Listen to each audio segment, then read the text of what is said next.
On the border of West Virginia and Ohio lies the city of Point Pleasant, an otherwise quiet town with a couple of interesting pieces of history.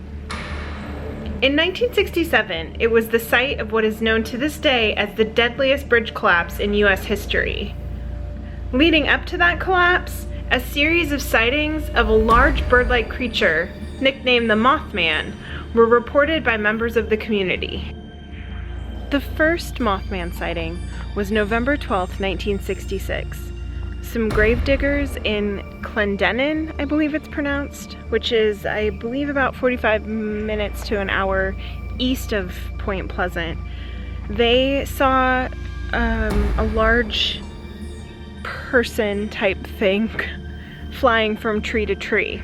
3 days later, in an area known as the TNT Area, which is now referred to as the McClintic Wildlife Area, two couples saw a 7-foot tall creature with massive wings that were about 10 feet wide.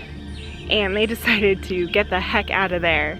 And as they were driving away, the creature started flying next to their car. They said that they were going up to 100 miles per hour and the creature was just right up there alongside of them. That was the first story in the area to be published about the Mothman, and over the next year or so, there were over 100 witnesses who would come forward to claim that they also saw the Mothman. We're heading towards the McClintic area to check things out for ourselves. I don't think you can see him back there behind us, but there is a person following us in like a little golf cart. Okay, all right. Probably not the men in black, but definitely someone wants to know what we're up to. We think that road down there leads down to the bunkers and the things, the area of where the sightings would have been. During World War II, the area commonly referred to as the TNT Area was used as an ammunition manufacturing facility. In the 80s, it was discovered that the area was actually contaminated by the explosive byproducts during its use making ammo. And as far as I know, out there that way, those, at least some of those byproducts are still out there. It was closed off from the other side, so we're not sure if we're gonna go down that way or not. Especially considering we got someone on a golf cart coming our way. Okay, yeah, he's just checking us out. Guess so. Guess. Alright. Do you hear that weird noise? I don't like it. It's a woodpecker or something. Come on. Don't be so logical. It probably is a woodpecker, now that you say that. But I was like, that's only the sound a Mothman could make. There appear to be bees everywhere. They keep swarming the car. There's one right there on, yep. Jeremy's got a couple on his side. I think they're bees, right? They're just everywhere. What are they doing? I don't know if it's just like the combination of the history and the story of Mothman, but this area does have a weird vibe to it, wouldn't you say? Jeremy says it's just nature. It's just a gravel in the road in nature. I'm weirded out by the flies that are following us. I'm so weirded out by that part.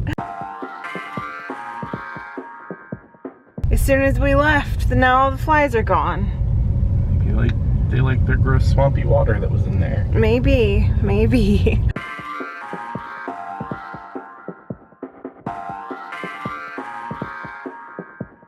There are a lot of conspiracy theories about who or what the Mothman was and how it came to be and why there were only so many sightings of it for such a short period of time. One theory is that due to the toxic waste that was found in the 80s in the TNT area, that somehow a bird got, I don't know, Teenage Mutant Ninja Turtled into the Mothman, which, you know, is a little far-fetched, but I guess not entirely impossible, or maybe it is impossible. Another theory is that the Mothman either caused the collapsing of the Silver Bridge here in Point Pleasant, or the Mothman was trying to warn that the Silver Bridge was going to collapse. The Silver Bridge, the start of it, was right here. This was the on-ramp from the West Virginia side over to the Ohio side. It collapsed on December 16th, 1957, just over 1 year after the Mothman sightings started. This was a bridge that at the time of its construction in 1928 was supposed to last over 200 years, but it only lasted 39. Basically, in a nutshell, it was not constructed as well as it should have been.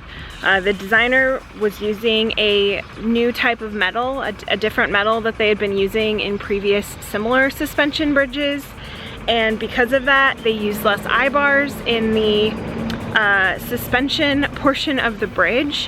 One small crack combined with the coldness of December and just the load that the bridge was taking that night just caused the entire thing to have a domino effect. It cracked and the whole bridge went down.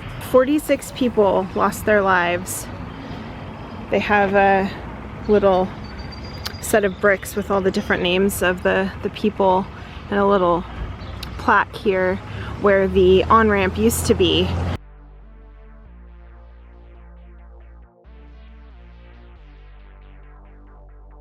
What exactly is the Mothman? Is he real? I don't know. But if there's one place we might be able to get to the bottom of it, it's gonna be the world's only Mothman Museum here in Point Pleasant. Before we go inside, we gotta take a pic with the Mothman statue. I like that he almost has chest hair in the shape of a heart. Almost. Almost. Oh, this is a great statue.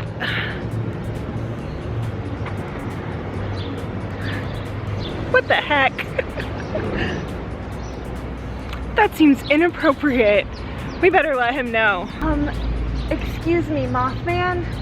Your bottom is showing. Your bottom is showing. Thought maybe you'd want to cover that up. Jeremy found it too.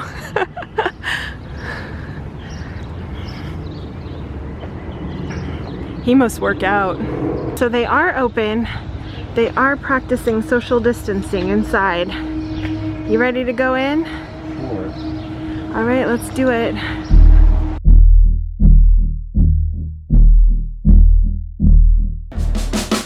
Dang, there's 100 of those out there in the TNT area.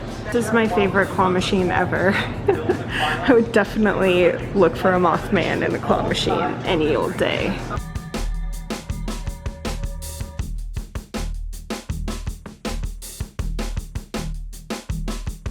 All of these sections are just tons and tons of newspaper clippings, all the stories and photos of like the wreckage of the Silver Bridge, sightings of the Mothman. It's intense, huh?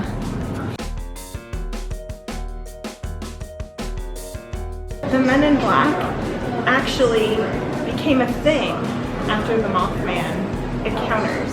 Like the stories of Men in Black coming and telling people not to talk about UFOs and sharing their experiences, and that all stemmed from the Mothman. There's even conspiracies about who the Men in Black were, whether they were aliens, the government, or just like people from a spiritual realm.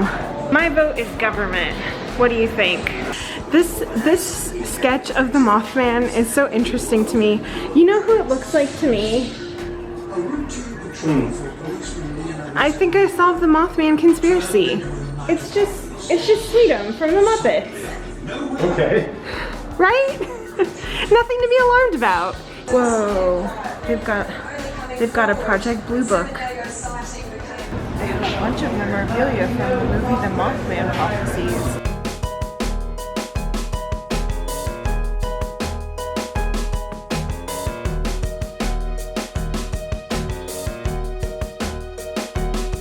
A blanket that came in contact with both Richard Gere and Deborah Messing.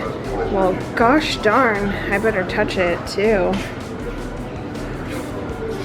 I think that's the blanket touching equivalent of Richard Gere and I holding hands through a blanket. Uh-oh, I didn't read the sign that said not to touch the props. My bad. Sorry for holding Richard Gere's hand through a blanket. Signed script. Confession. I have not actually seen the Mothman Prophecy. I don't think it's supposed to be a great movie, and also it's like very loosely based on the book by John Keel. I don't think a lot of the things in the movie that happen are true to the book, as far as I know. I have no idea. I haven't seen it. But it is interesting. Like, John Keel wrote this book. He basically found out about these stories, and I think over the course of writing the book, he interviewed tons and tons of people and kind of collected a bunch of different accounts of people's experiences. And they have his suit he wore at the dedication of the Mothman Statue. All kinds of articles and things about John Keel, as well as some letters that he wrote to, it looks like, some of the witnesses and people that he kept in contact with. Robert Kennedy wrote a letter to John Keel. I did not know that. That's so cool. Isn't that cool? That's pretty that cool. Robert Kennedy wrote a letter to John Keel about UFOs? That's rad. Yeah, that's pretty interesting. That was a pretty cool museum. You know, it's not huge. No. But admission's only $4.50, so Not bad. definitely worth the price. Definitely worth the price. Yeah. And had some cool stuff in there. Is the Mothman real? Did we get to the bottom of that? I don't know. I don't know. But I still believe in the Mothman. I can't imagine that over 100 people are all fabricating these stories. Like, there was definitely something. Just what exactly he was, I'm not sure. Thank you for coming along with us. A huge shout out to our patrons. You guys are great. If you are new here, make sure you hit that subscribe button and check out this video. You'll probably like it.